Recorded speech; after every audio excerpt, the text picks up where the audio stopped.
Okay, so all right, cool. So we're live on YouTube. Um, Today we have Luke Torrisi for this podcast of the Sports Epilogue. So he is the coach at the Malvern Tigers. I think he coaches 5 teams. And so yeah, I thought it'd be nice to have him on because he's really interested in sport. He's also an Essendon supporter, so it'll be good to discuss the Essendon, the players being found guilty and what his thoughts are. So, Luke, what did you think about that as a supporter? Were you in shock when they were found guilty? Oh, well, first of all, thanks for having me on, Jono. It's a pleasure to be asked. But yeah, to be honest, like I was dumbfounded when it happened. I mean, it was like at that time, like Essendon and everyone kind of were talking about it like, oh yeah, it's not over yet, but it'd been going on for 3 years, so you just expect it. Oh, maybe they might get suspended for a few weeks, or they might or they might even get off, something like that. But a whole year, and that just came out of nowhere. Like if you saw in the papers, no one reminded you saying, oh, the White decision was coming down, like he's coming down tomorrow. It just said straight out in the papers, they've been found guilty. They've slapped on a year suspension, and I was in shock. Like I couldn't even react properly. It was weird.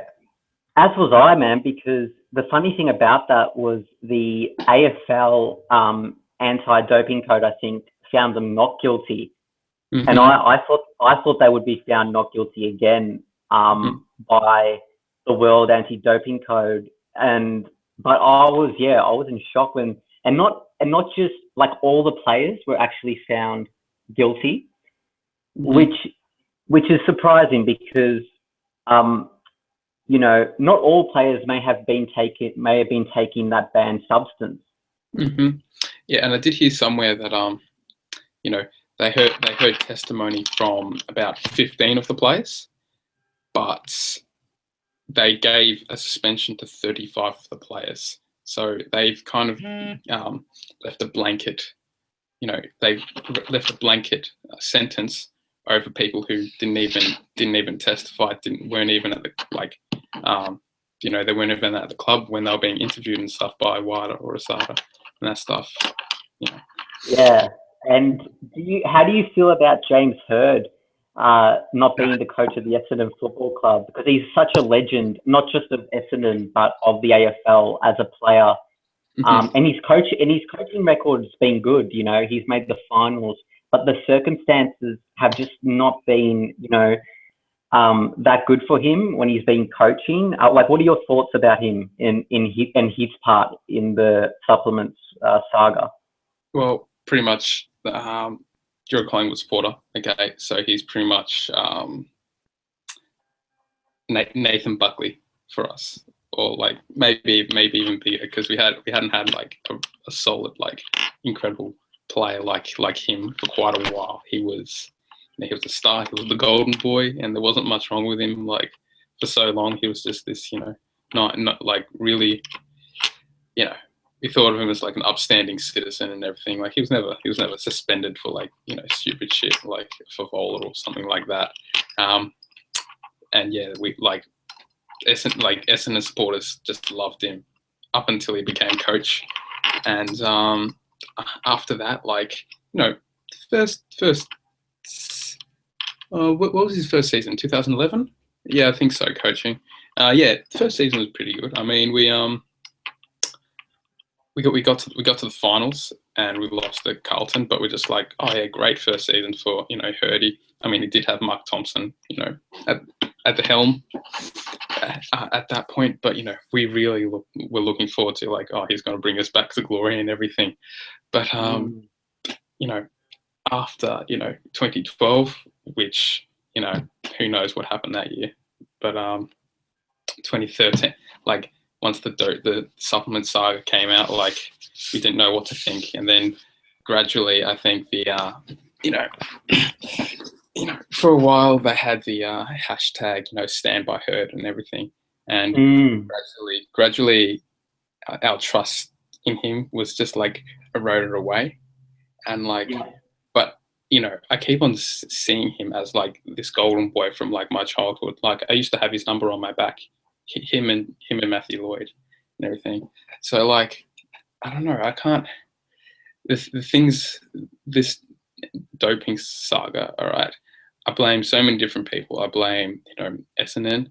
I blame the AFL with just the whole way it's been treated.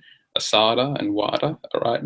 The thing's gone on for three whole years, okay, and like by this time, my anger's just gone, okay. So like, I don't really feel any anger towards towards anyone at this stage, right? It's just been so torturously prolonged that I'm just tired of it, and I just want it to end, to be honest. Yeah. And so I mean, I sympathise with that. Yeah. Sorry, getting back to James Hird, like I don't think he's a bad person, and I don't think he ever wanted to hurt the players, because if you see in interviews that the players have just loved him, but he was head coach at the time, of all of this, and you're just not sure, he's responsible? It's weird. Anyway. Yeah, I mean, and that's the thing, a lot of people from the outside are kind of blaming James Hird, but he was just a coach. The people involved, they had the sports scientist. They also had a high performance coach, Dean Robinson. Yeah. But you can't just blame them. It also has to be, a collective, failure in a sense, because and they always say that the responsibility comes from the head coach at that time. So, Hird being new might not have had a great grasp on things happening at his club. Not that that's an excuse, but that can definitely happen. Yeah, definitely. And but what do you think about the current circumstances now? I mean, Eston are kind of being forced to top up their players now, so they've already got some top up players. At the moment, you know what? I don't. I guess we need the top up players if half our team's not gonna play. Ryan Crowley's he's a pretty good tagger and that stuff. We've got some ex-premiership players. Hopefully, they can help us. Yeah, but I really don't. I don't see us winning maybe any games this season, which is funny because really? No. A couple of days before the WADA verdict came out, I got my membership, but and I'm just like, shit. What do I do with this now? But I'll still go to some games and support the team. Yeah. But one thing I found really strange though was I don't really blame the players, because in a culture like that, you kind of trust the staff you have at the club. And so if I was a player, I probably would have opted for the injections too, because they're telling you it's legal, it's fine, and most players are doing it. I would have probably, in their shoes, I probably would have done the same. But the other thing to consider as well is that the players didn't disclose some of the injections they had when they were filling out the SADA form. Did you hear about that? No, I didn't really. I heard that one thing that the SADA boss said was that he had some scathing review of the players where he said, I don't blame the players. And what the SADA boss was saying was, these boys deserve to be suspended. They knew what they were taking and everything like that. But yeah, and I just thought, I don't think they were that responsible. I mean, I don't think every player at a club, 35 players at a club, all thought to themselves, okay, I'm going to, we're all going to take performance-enhancing drugs. They just thought, oh, okay, we're going to take some supplements, which are legal, but like I don't think they would have like even thought like, oh, we trust the management at Essendon, and they're going to give us legal supplements that are going to help us win. Yeah, I mean, yeah, it's such a and the other thing as well, because it's gone on for so many years. It's kind of like, even though I'm not an Essendon supporter, there's times where I've felt sorry for the players, but I've also felt really angry about the whole thing, because it's just been a huge distraction. Because Essendon, like any other club, just wants to play football. Yeah, exactly. And you have, yeah. But what do you think about Jobe Watson? They're going to have a hearing apparently soon on whether he should maintain his Brownlow medal. Personally, even though I do have sympathy for him, the fact that he was found guilty, rightly or wrongly, I don't think he can actually say that he still warrants a Brownlow medal because he has been found guilty. Because the Brownlow medal is a best and fairest award. But I'm just wondering, like, what your thoughts are about that. My thoughts are that I don't think Jobe really cares that much about the Brownlow. I mean, I've listened to Tim Watson the other day, and like, what's his name, David Koch was asking him, oh, have you given any thought to what Jobe's going to do, what's going to happen to his Brownlow? And then Tim's just like, you know what, I haven't even like thought about that. I'm just trying to make sure that these men, that all these boys, are able to, maintain their lifestyle. Like, they don't have anything scarred on their public record. And like, football's a team game, and I don't think that Jobe cares either way. Like, if he has the Brownlow or not, I think mainly he just wants to go out and play football, and he wants to take care of his team. Yeah, and especially as the captain, it's not just about the Brownlow; it's about the whole team. Because as a captain, you've got that responsibility of not just caring for yourself, but caring for others. And that's why he's been such a great captain. I mean, he's such a great person as well. Like, I don't know if you've listened to him in like interviews. He's such a well-mannered, very honest person. And I just feel so sorry for him, honestly. The amount of stress that he has gone under, I think, has been probably more immense than most people in that Essendon Football Club. Yeah, but it's really the entire club. Like, everyone at that club would have just thought, had this whole thing lingering over their head. It'd be so emotionally distressing. Do you know what I mean? And even players like Mark McVeigh, who I'm not sure, he's a trainer somewhere now. GWS. Yeah, GWS. But he's a trainer, but he was part of the 2012 supplements program, and he's lost his job for a year because they said you're not allowed to be here. You've been suspended for an entire year. So like, he's lost his livelihood. Like, I'm sure he'll be fine because he made plenty of money, playing football. But he's lost, a fair chunk of his livelihood up until November, and it's very distressing for everyone involved. 35 they've lost what they're going to do with their life for the next year. Yeah, I completely. I heard about that with Mark McVeigh as well, and it doesn't just affect the current players; it also affects the players that have retired.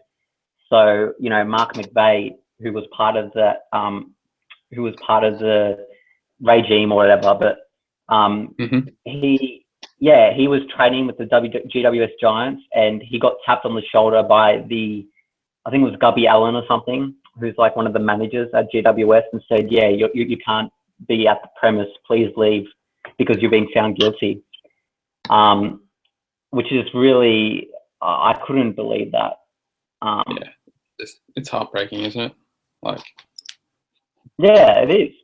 As an Essendon supporter, I mean, what do I know? I'm a biased Essendon supporter, so I can't. A lot of people don't want to hear from Essendon supporters because they're biased, but Oh yeah, even as a Collingwood supporter, I mean, I look at that situation and go, wow, what's just happened? Because it's not just a classic case of intentionally cheating. It's a case of not knowing, not thinking you are cheating, but being found guilty later on. I think there's a big distinction there. For instance, even though it's a bit different in an individual sport, say the Tour de France, where Lance Armstrong, intentionally doped, like many other cyclists allegedly, and that's very different to the Essendon case where the players never intended to cheat at all. Yeah, exactly. I followed the Lance Armstrong thing closely as well, and you really can't draw a parallel. I mean, Armstrong for so long, like he knew he was doping, and he bullied other players into doping, or other cyclists into doping, his teammate, and he bullied people that accused him of doping and everything like that. When and it's just this one guy, he's been a bit of an asshole, and he's pretty much ruined the sport. But that's not the Essendon case. This is like a collective case of people mismanaging things at a club. All right. Now, whether there was intent from the players, we don't know. Whether there was intent from the managers, we don't know. But it's still been there's still been something that's happened, and they've been found guilty of it, which is a bit annoying. Yeah, it is. Especially with the 1-year ban as well. I mean, like the players, Joe Watson could potentially retire because he's, 30 plus years old. Be sad, if he did retire, and it also affects other players at other clubs. So Port Adelaide, Patrick Ryder, Angus Monfries, at St Kilda, Jack Carlisle. So so to a lesser extent, it affects other clubs, but it'd be nice. I wish they were just found guilty, just so we could just have everything done with. You know what I mean? Yeah, same here. There's still going to be repercussions from this though, because David Koch said that he was going to seek a bit of legal action from the Essendon Football Club, and I'm just like, how much longer are these lawsuits going to keep going, and like, is Essendon going to survive after this? To be honest, I mean, how many lawsuits are we up? 3, 4. We've had to pay so many fines, and it's just ridiculous, and I don't see this ending anytime soon either. It's just annoying, and I just want Essendon back competitively, like any supporter, and I can't see that for 30 years now. I don't know. Well, I think in general the Essendon list is quite strong. I mean, you have some really good senior talent that are still not like really old. So, for instance, Michael Hurley, Cale Hooker, Dyson Heppel, David Myers. These are really solid players. I've obviously forgotten a couple. Joe Danaher is already a gun forward. So the list is there, but the circumstances have not allowed them to play to their potential. And I think it's really sad. But who do you think will win the premiership this year? Do you think Hawthorn will go? Mate, if I was to say anyone else other than Hawthorn, it'd just be a bit silly, wouldn't it? I mean, they've won the last 3, and not only have they won the last 3, but they smashed they smashed Fremantle, they smashed Sydney, and they smashed West Coast. I hope it's someone else. Again, no offense to the Hawthorn supporters or anything, but it's getting boring, don't you think? Yeah, I just want, I don't know, I agree. Fremantle's win. They've never won, and that'd be nice. Yeah, no. Nice, wouldn't Yeah, it'd be great if like another team could win. And Hawthorn's a classic example of a huge rival of Essendon's, especially in the modern era. There's been that classic, there's been a few brawls. Yeah, the line in the sand game. That was, I remember, it's on YouTube. You can go and watch it to all the listeners. It's quite incredible. Vandenberg is like throwing punches and like, I think Matthew Lloyd, I don't know, he knocked someone out or something, and then someone else called him a sniper. I can't really remember, but it was funny. The Campbell Brown incident. Yeah, Campbell Brown. That's it. I never liked him, but yeah, he got sacked. Just in case my information is wrong, I could be incorrect there, but yeah, he's not playing for Gold Coast anymore. I think it was for sacked over some some incident in Thailand. I can't really remember, but yeah, I don't know. And because you're a basketball coach, Luke, I wanted to talk about some basketball related matters. So Kobe Bryant, it's his last season. I assume, as a fan of NBA, did you want to see him retire because his game was kind of fading away a bit, or did you want him to continue on?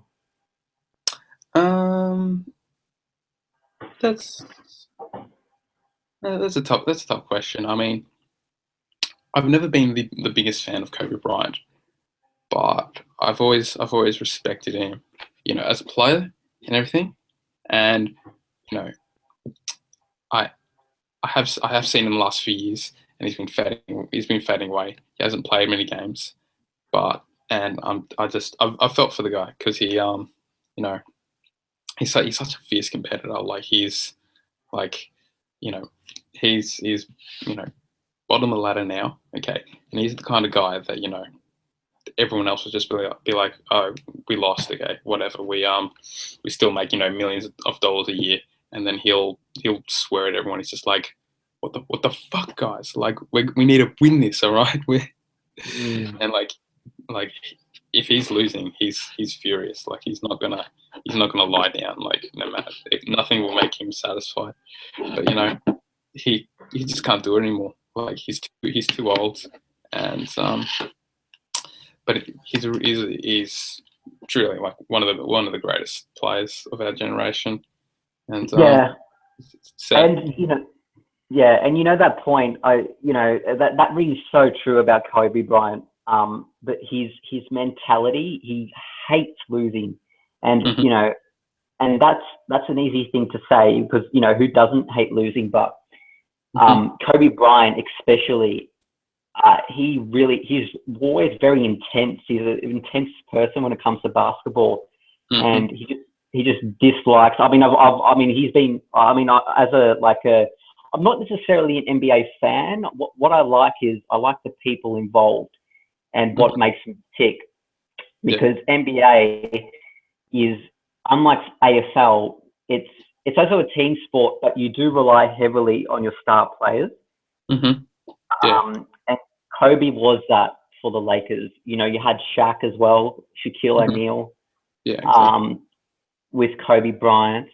But I mean, Kobe Bryant had that injury. I think it was his ACL. No, it wasn't his ACL. It was his with his knee. Achilles, I think, or something. Achilles, sorry. Yeah. Actually, that might not be wrong. Might be wrong. I can't remember. I'm sorry, man. But it's something in the back of his heel. Yeah. And do you think that played a major key in his retirement? The fact, getting over the injuries, especially at such an old age. Yeah, definitely. In basketball terms, yeah. Yeah, definitely. Like I think if he was winning at the moment, if he was winning at the moment, I think that he might play a few more seasons. He always wants, he's always wanted to be the star, if that makes sense. Okay, so when he was with Shaquille O'Neal, all right, they won 3 championships, all right, and then they didn't go to the finals the 4th year. They went to the finals the 5th year and they lost, all right, and I think what I've heard is that he started to think, I'm never going to be, I'm never going to be a superstar with Shaq. Okay, they're always going to think of me as, I'm Kobe Bryant who won 3 championships with Shaq. So yeah, he wanted to leave at that stage, but then Shaq left. Okay, so he just stayed at Los Angeles, and so he stayed around for a few more years, and eventually they won 2 more championships. Okay, so he wanted to be a star, all right, and he was a star in those 2 championships. That was kind of a Michael Jordan performance where not single-handedly, but with a really good core group around him. All right, he managed to pull his team to the finals and to a championship. So when you say would he still be playing, all right, I'm not actually sure. Would he still be playing with his injuries? I'm not actually sure, because he wants to be a star. Okay, but if they were winning at the moment, okay, and there was another star in the team, all right, let's say there was the Carmelo Anthony type player that was bringing them to the finals. Okay, I think he might play second fiddle. Okay, but he always wants to be the man in LA, if that makes sense. Yeah. Yeah, I get. Yeah, he's kind of the personification of what the LA Lakers is all about. Certainly, like you said, one of the greatest of all time. The way he could pull the team together, how he could lead the team, and his partnership with Shaquille O'Neal was phenomenal. I remember I was a Lakers fan, and in a greedy sort of way, it was probably just because of those 2. I mean, Shaq in his own right was a phenomenal player. Yeah. He was just crazy good. If that makes sense. The San Antonio Spurs are just a storied franchise. They've been to the finals 15 years in a row, and Tim Duncan, the years of Tim Duncan in his prime, and then David Robinson also in his prime. Excellent center. All right. They Shaquille O'Neal just used to throw them around. Okay, and those are 2 Hall of Famer power forwards and a center, and he just used to throw them around like it was nothing. They couldn't guard him. Okay, he's 7'1", and he's I'm not sure, 150 kilos. Okay, he's just a monster, and he was that kind of player. How he's supposed to? It's ridiculous. Yeah, he could just basically bully players, and with his sheer strength. And I'd say Kobe even though Kobe wasn't, you wouldn't say his position obviously is not a how do you call Shaq's position? What? He's a power center, yeah. Whereas what was Kobe? Was he a shooting guard? He's a shooting guard. Yeah. But what made Kobe good was he was always confident in one-on-one contests. When he was just one-on-one, and he was extremely confident when it came to shooting. He would always back himself in. And that's one of the things I admired about Kobe, was his work ethic, his determination. Really, I can't really compare him to too many people, and for me, outside of his basketball skills, which are great, his mentality, I think, is something which can be underrated from the outside. I mean, he's just such an inspiration, even for someone like me, whatever I'm doing, you're just motivated to strive to do better. there's only very few sportsmen who have that mentality, and Kobe has it. Yeah, you know what they call that? They call that What? The assassin's mentality. When, like, you know, he's just such a fierce competitor that, you know, nothing will make him satisfied until he works his ass off till he wins. And, you know, you got Kobe Bryant, Russell Westbrook is that kind of guy. I'll tell you now, he's quite incredible. Like that, you know, maybe Manny Pacquiao type of player. Yeah, it's, you know, you need to be a special type of person because, you know, not everyone loves Kobe Bryant. Like, a lot of his teammates used to bitch about him, but even they say, yeah, he made us work our asses off. Yeah, exactly. Yeah, there's only very few, like you said, and it's not just in basketball. You also mentioned Manny Pacquiao, a boxer, obviously from the Philippines. You know, having that assassin's, you know, mentality. It's just, yeah, you do have to be kind of special to have that. Like, you know, the mental side of the game in any sport, but especially individual sports, I think, is paramount. Exactly. And that's why I'm kind of sad to see Kobe leave. I think it's the right time, though, for me personally.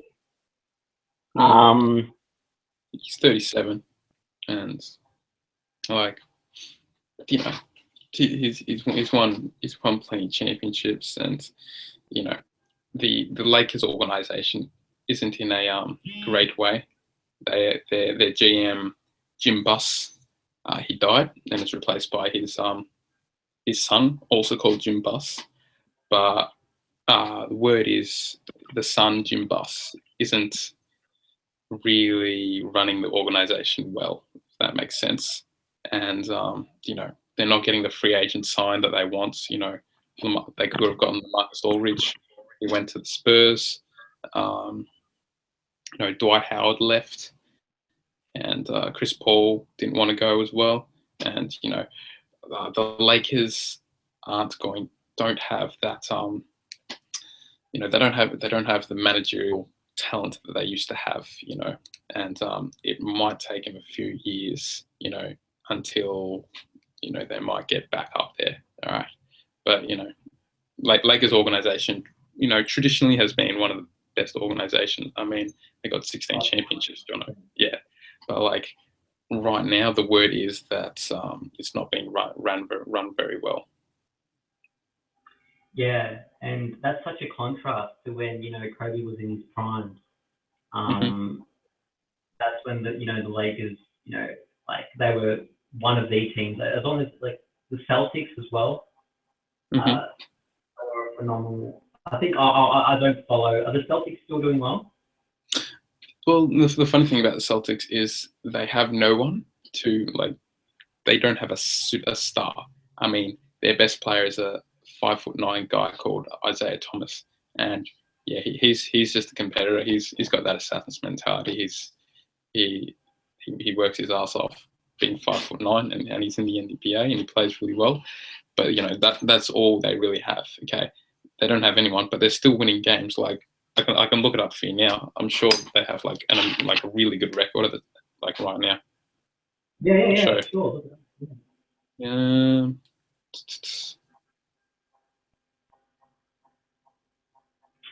What? So the NBA season. What stage in the NBA season is it now? Stage. It's about midway through. All-Star weekend's coming up. All right, and yeah, they always, you know, the sports analysts and stuff, they always compare, you know, the start. You know, how was this player going before the All-Star game? All right, it's always before or after the All-Star game. If you start playing well in the All-Star game, they say, oh, he's going to be good for finals or something like that. So yeah, it's getting up to finals, and yeah, looking forward to that. Yeah, absolutely. You know, how's LeBron James going as well? I mean, he moved obviously from the Miami Heat back to the Cleveland Cavaliers. Do you think he's taken that mantle over from Kobe as being kind of the premier player in the NBA? I'll just stop you there for a second because we were talking about the Boston Celtics, right? The Boston Celtics have 31 wins and 22 losses, but they're third in the Eastern Conference, so they're going very well. Yeah, considering. Oh, that's awesome. Yeah, pretty good. Anyway, yeah, LeBron James. Yeah, he's people don't. He's he came over to Cleveland about a year ago, and he had an all right year last year. Okay, his finals phenomenal. Like, if you look at his stats in the NBA Finals against Golden State Warriors, okay, he was averaging like 38 points a game, like 10 rebounds, 10 assists. All right, their two backups, Kyrie Irving and Kevin Love, both injured. All right, and they're supposed to be, the backup superstars, right? But they were both injured in the finals, and he single-handedly almost brought them to like a championship. Okay, single-handedly, they had, as good as Matthew Dellavedova is, like, he's not that relevant as much as we love him. Him, he's the Australian. Mm-hmm. Yeah. Okay, he's not that great, and he was the one having to guard Stephen Curry, right? But LeBron James, okay, what he was doing was like phenomenal. He was single-handedly bringing that team like to wins, and they lost 4 wins to 2, all right. But he was just incredible. Like, I'd never seen a better performance out of like a player in my life.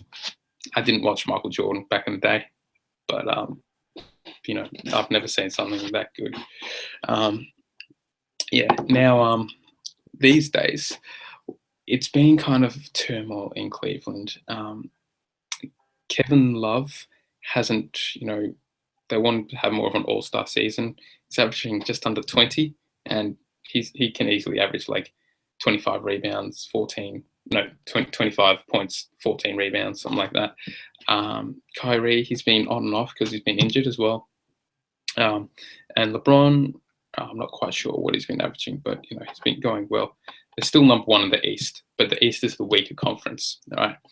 And they've been going all right, but recently their head coach was fired, all right? So they're not sure whether they're they think they can win the championship. And LeBron James, he hasn't pulled the team to anywhere exceptional, if that makes sense. I mean, they're not as good as a lot of teams in the West, like maybe San Antonio Spurs. Golden State Warriors are just phenomenal now. So I do think he is one of the most phenomenal players when he wants to be. Okay, he's been playing since 2004. His body's tired, and he can't pull his team to victory like 82 games a season, right? Like, but when he wants to, he'll turn it on, and he will be phenomenal.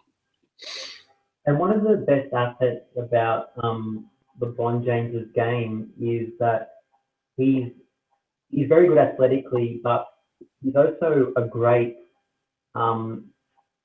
He's not a selfish player, I think. Yeah.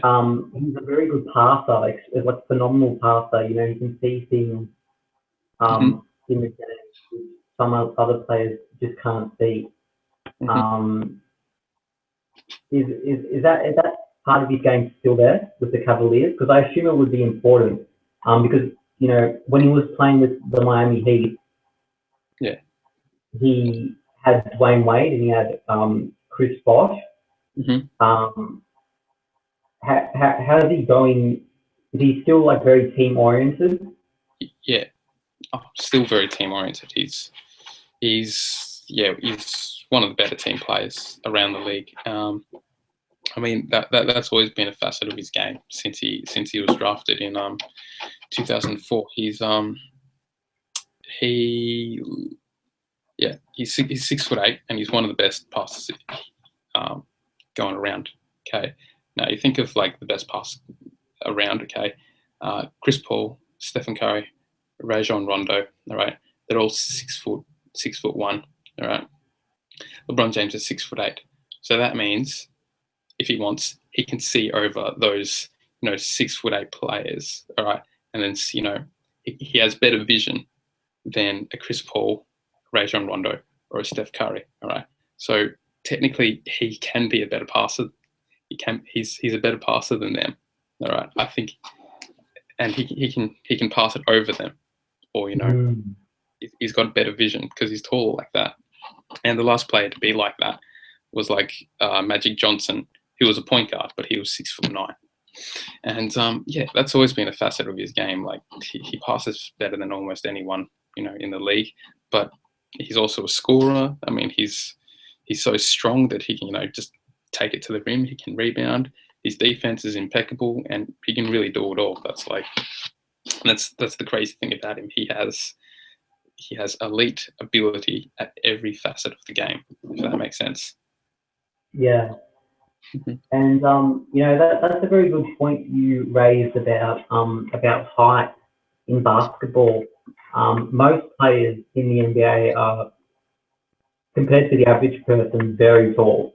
On TV, sometimes you can be watching like an NBA game and not realize how tall the players are, like how tall they actually are, because they've got so many tall players that you just think, oh, this one's an average size. And like for instance, LeBron James could play as a ruckman in the AFL. Yeah, exactly.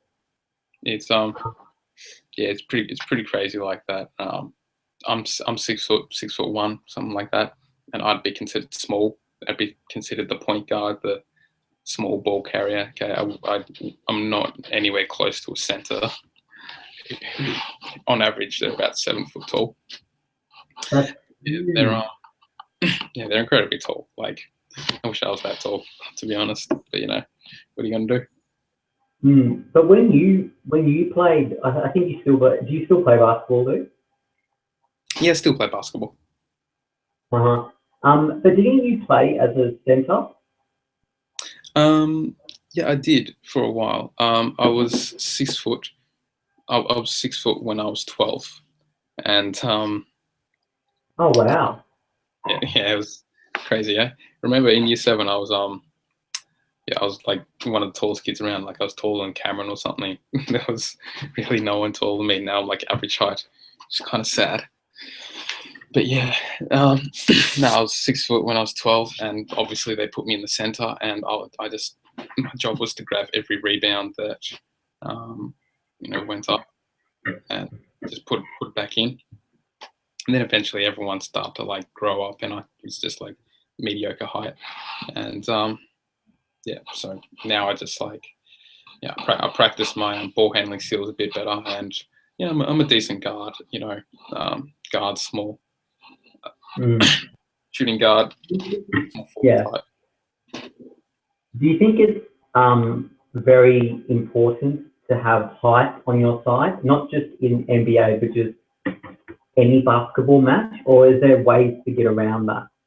There are ways to get around it, okay, but you need to be like, it depends on what position you play. If you're going to be a really good passer, all right,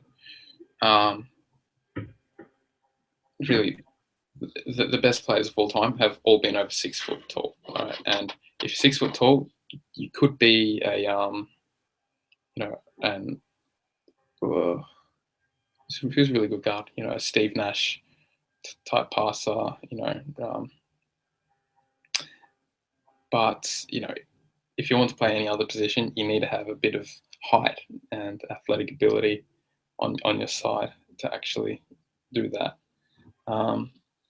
You won't get into. Oh, you could. The smallest player ever was about 5'2", but he was a rarity, and yeah, he never really did much. But like, yeah, he's you really need height to be in the NBA. Like, it's it's a prerequisite. Yeah, I get what you mean. Especially, do you know the player Nate Robinson? Yeah, Nate Robinson. Yeah, see, I was shocked when I found out how tall he was because I thought he was extremely like quite small. But in terms of average size, like how tall is he? Nearly 6 foot, like 5'10" maybe. 5'9", something along those lines.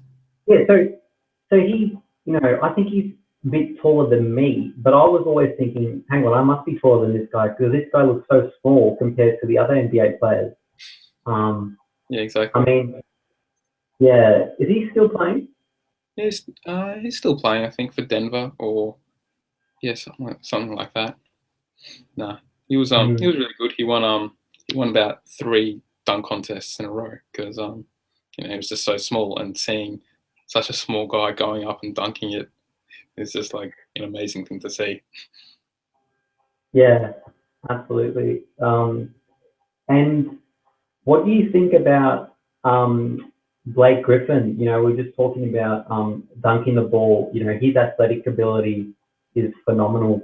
Just his, vertical jump, standing or moving, very good. Yeah, Blake Griffin's real good. No, he's had a few injuries, so no, he hasn't been as consistent as he's wanted to be.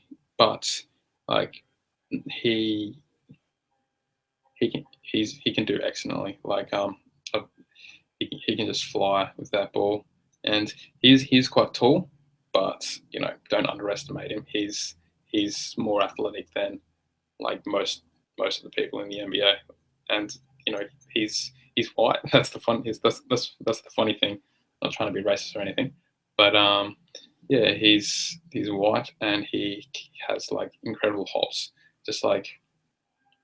And that's a good thing with him and Chris Paul. Chris Paul is a phenomenal passer, so he pretty much just has to lob the ball up at the ring.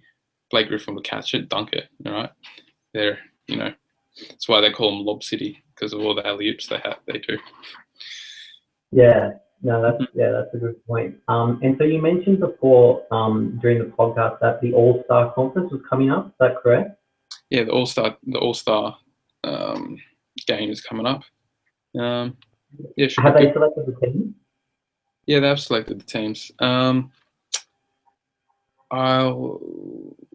Let me think. In the East, it's at least LeBron James, Carmelo Anthony, Kyle Lowry from Toronto, Paul George as well, and I can't think of the fifth one. I'm not sure, but yeah, the West will be something like Kevin Durant, Kawhi Leonard, Stephen Curry.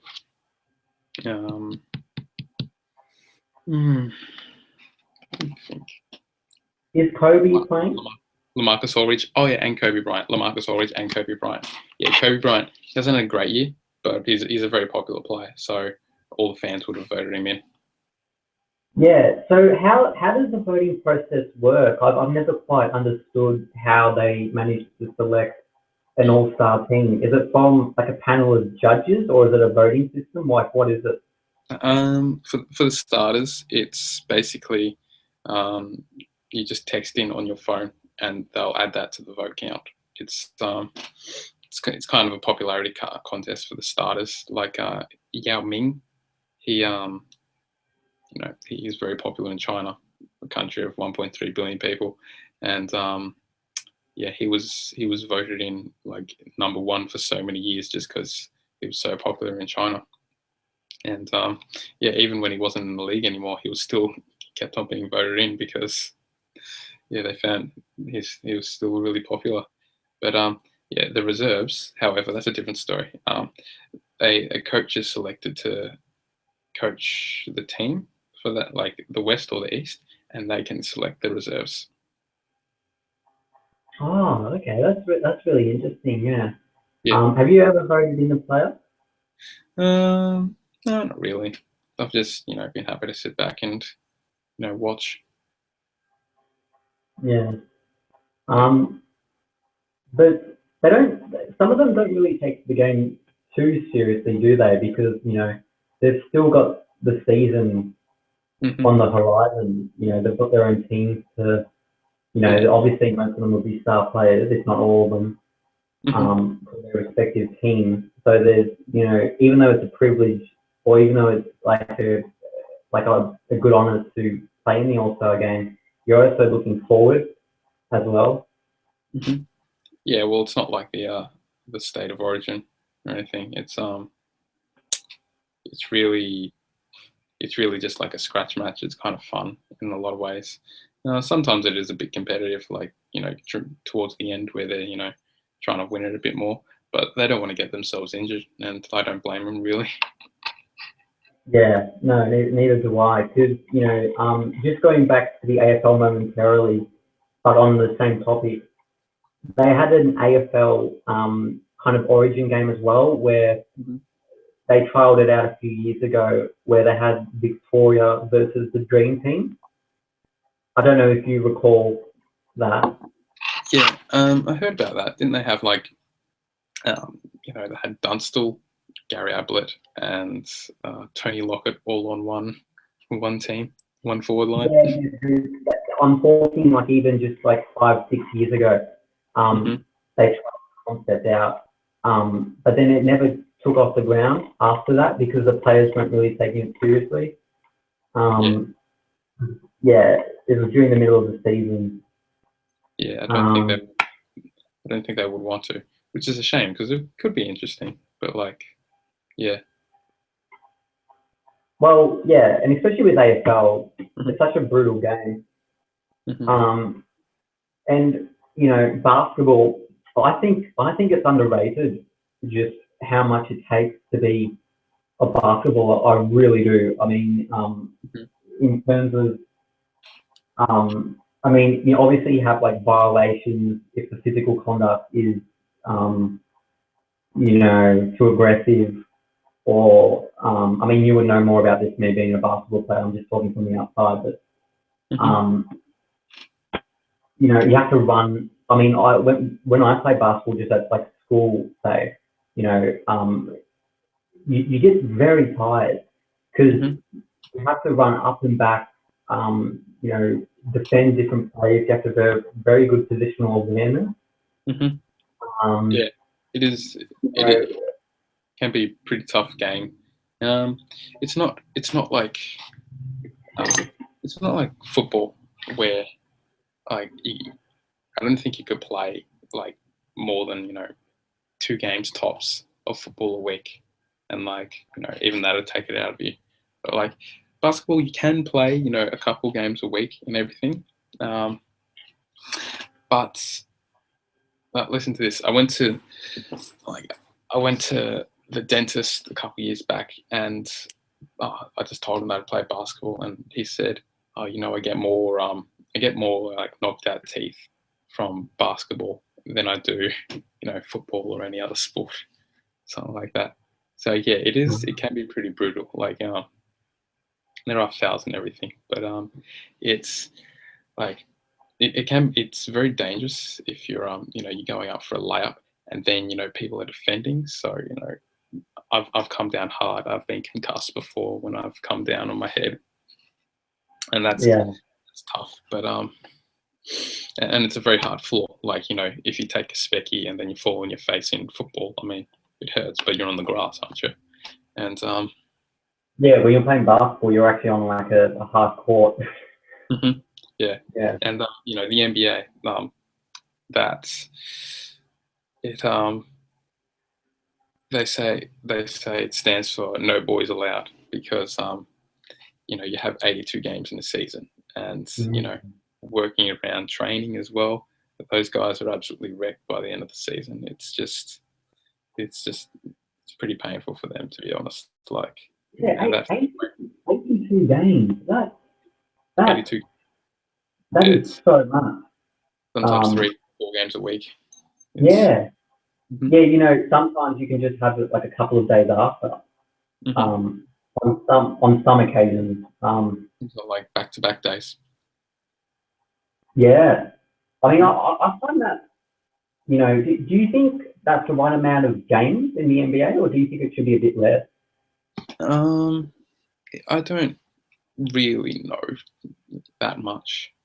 Um, I like having 82 games because I can always just watch some basketball if I want.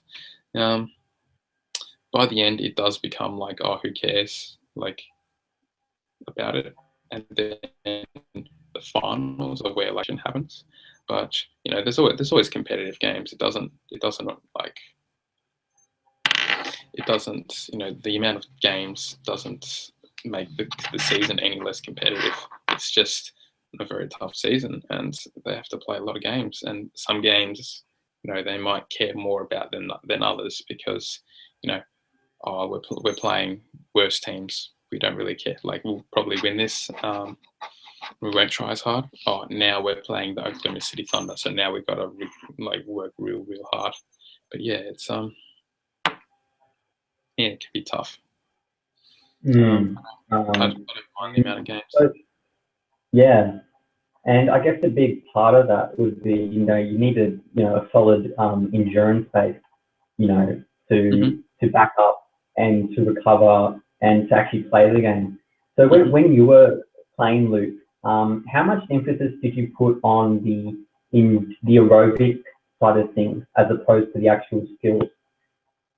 Oh, um, I'm not sure actually. I was a cross country runner, so I was pretty all right by the end of the game. I knew some people that they're a bit heavier or they weren't as fit, and they just they'd be gone by the end of the game. I never had much problem finishing a game.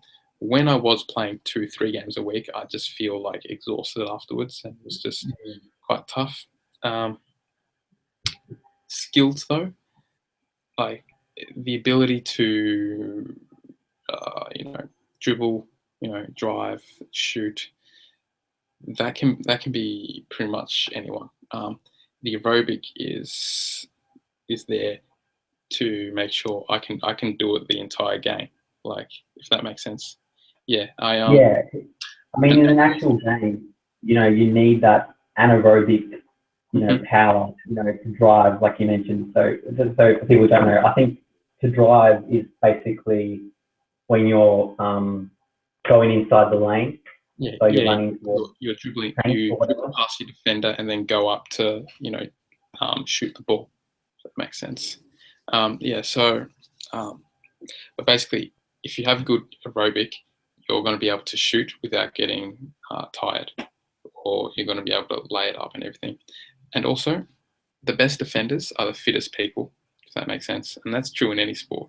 Like, um, yeah, I was always really a decent defender because I could run a whole game and I could play man-to-man defense. Okay, um, some other people I knew that they always wanted to play zone because they weren't as fit and they just what a zone.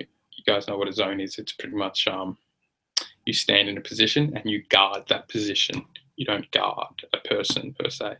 You guard anyone that comes into that position.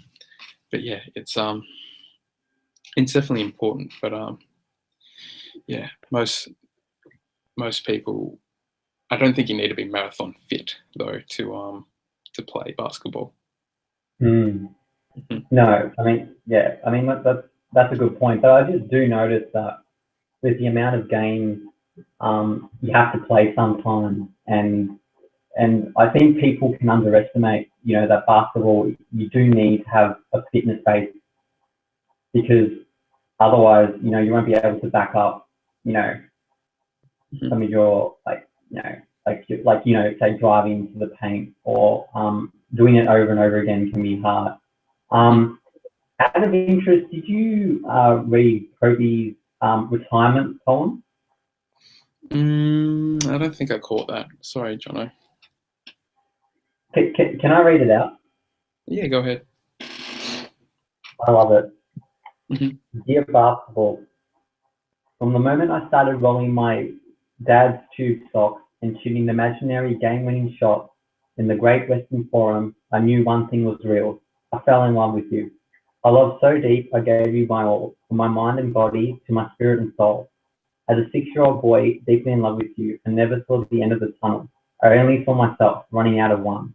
And so I ran. I ran up and down every court, after every loose ball for you. You asked for my hustle. I gave you my heart, because it came with so much more. I played through the sweat and hurt, not because Challenge called me, but because you called me. I did everything for you, because that's what you do when someone makes you feel as alive as you've made me feel. You gave a 6-year-old boy his Laker dream, and I'll always love you for it. But I can't love you obsessively for much longer. This season is all I have left to give. My heart can take the pounding, my mind can handle the grind, but my body knows it's time to say goodbye. And that's okay. I'm ready to let you go. I want you to know now, so we can both savor every moment we have left together. The good and the bad, we have given each other all that we have. And we both know, no matter what I do next, I'll always be that kid with the rolled up socks, garbage can in the corner, 0.5 seconds on the clock, ball in my hand, 5, 4, 3, 2, 1. Love you always, Kobe. And when I read that, I thought that was beautifully put. And it just shows you like how in love, or not how obsessed Kobe was, you know, with the game itself. You know, he didn't just like the game; he loved it, and it was basically what he was.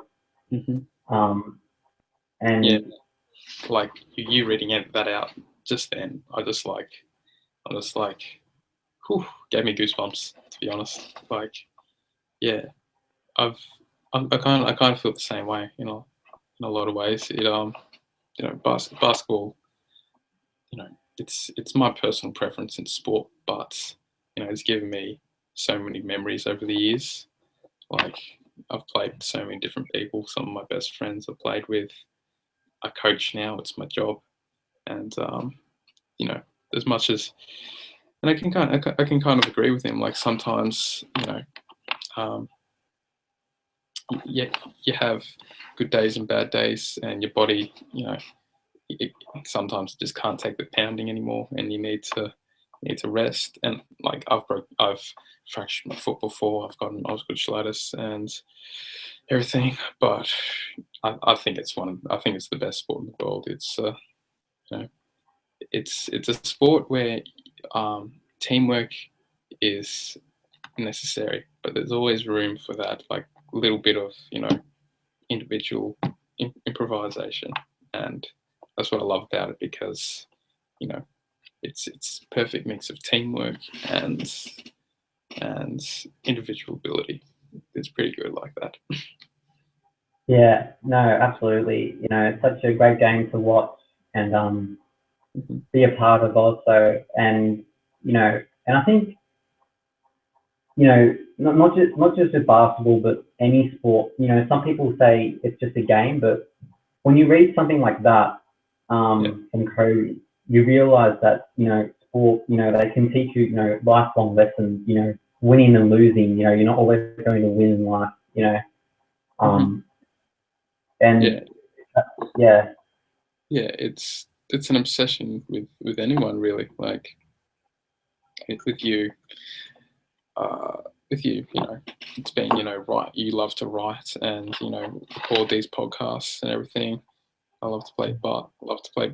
You also love your sport, like knowing everything about your sport, and you know, it's an obsession with a lot of us.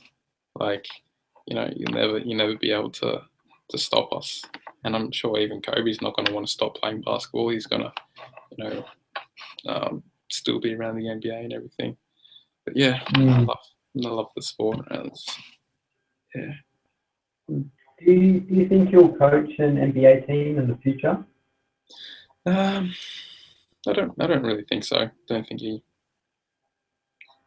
wants to coach.